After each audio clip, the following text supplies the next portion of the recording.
just in case you didn't know, you are watching My Kingdom for a Horse, a super Shakespeare-centric video, although you clicked on it, so I guess you do know. So today we are going to talk about essays. Shakespeare essays are really frustrating to write, actually just literature essays in general. I personally spend the week before an essay's due just freaking out because I never know what I want to write before I sit down and start writing it. Most literature essays, no, all literature essays are basically picking out quotes, analyzing them to prove something. Last year I went to London and I took a Shakespeare course that was offered through my university, and in the short space of 1 month we were forced to write a ton of essays. So right now when someone assigns me a Shakespeare essay, I'm like, whatever, and I get it done in an hour. You are going to get to that point. All it takes is practice. So what I have here for you is the book I wrote about, which was Henry V, the question I was given by my professor, and the actual essay that got an A+ by university standards. Not all of my essays got A+, obviously. This was like beginner's luck, but whatever. We'll go with it. Okay, first things first. Sit down, open up a Word document, do not write anything. We'll write your name, but nothing about Shakespeare. Read the question really carefully. Henry V talks more in the play than anyone else.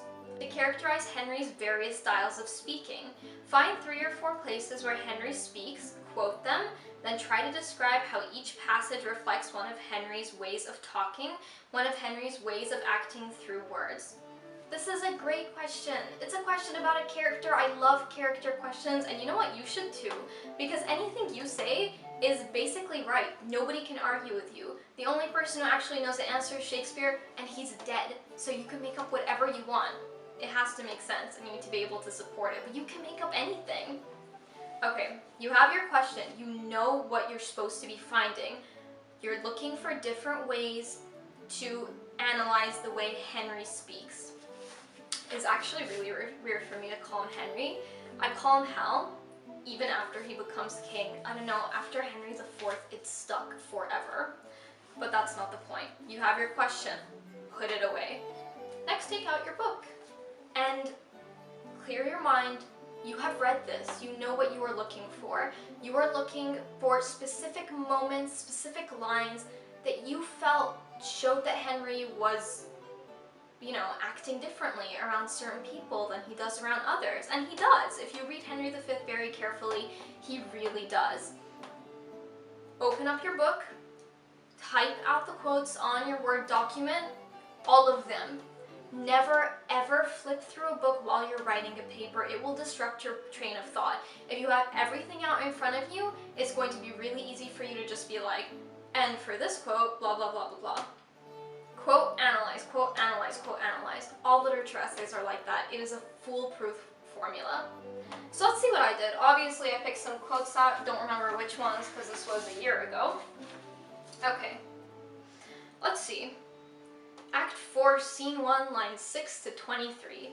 O God of battle, steal my soldiers' hearts, possess them not with fear, take from them now the sense of reckoning the opposed numbers, pluck their hearts from them.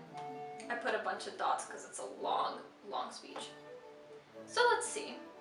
The first word that comes to my mind upon reading this passage is weak. That sounds very conversational to you, and honestly, it should. I strongly believe in writing the way you speak. And you know what? It's gonna come off sounding really smooth, really clean, free of all that, you know, decoration, free of big words. Because big words don't equal big emotions, they don't make things sound smarter, and you're already smart. Smart people read Shakespeare, you know, you read Shakespeare, so you're smart.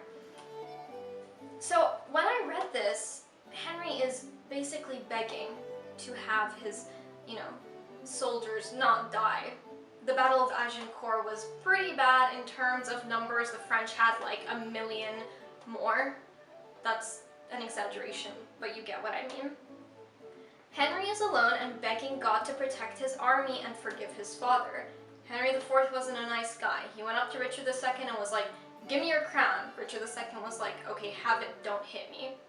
That is not nice to do. You do not prey on people's weaknesses. Gone is the confident "we are so going to win this" speech. Instead, he's speaking almost as if he's unsure. As per usual, he seems to be under pressure. It seems that Henry's always trying to make everything work out, always trying to make everything right. And when he's alone, you can plainly see that he is not nearly as confident and kingly when he is surrounded by members of his court. That's it. That's all I wrote. And my professor loved it. He put an excellent after that paragraph. I followed up by picking out a line from the scene where he woos Catherine. And I was like, well, now he's being smooth. I said, he's Hal here, not Henry V. You're allowed to do that. You're allowed to say Henry V is a persona, Hal is a persona, Henry is a persona. They're all different people. The point is, why this is really easy for me to write is because I picked out the quotes beforehand. That is the only thing you should be taking away from this. You're going to be asked questions about characters, you're going to be asked questions about settings, whatever. You will always be able to find a quote and you will always be able to analyze it. Because like I said, you're smart and you're never wrong. It just has to make sense.